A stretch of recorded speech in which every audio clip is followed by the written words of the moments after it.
એવું કહેવા માગું છું કે અમને જે સેન્સિટિવ એરિયા આપ્યો છે એમાં અમારાથી એકલાથી જઈ શકાય એવું નથી.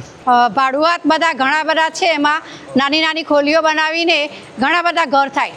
તો એ અમને થોડુંક કહેતા હતા પહેલાં કે 200 ઘર આપવાના છે, પણ 200ની જગ્યાએ આના 3 ગણા ઘર થઈ જાય છે.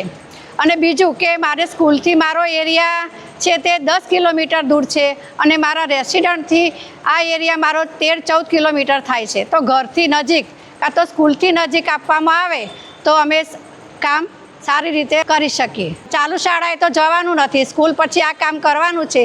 તો આ કામ કરવા જવા માટે આટલા દૂર અમે જઈએ તો જતાં જ અમને સમય થઈ જાય, તો અમારે કયા સમયે આ કામ કરવું પડે.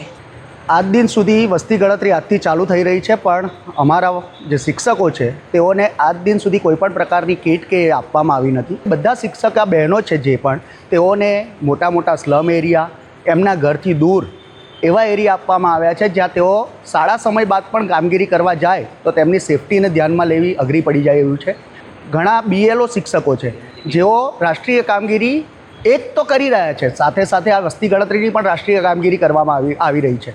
જો બંનેમાંથી કાં તો BLOમાંથી મુક્ત કરવામાં આવે કાં તો વસ્તી ગણતરીના ઓર્ડર જેઓનો એમનો પોતાનો BLOનો એરિયા છે ત્યાંને ત્યાં આપવામાં આવે તો તેઓ સરળતાથી કામ કરી શકે.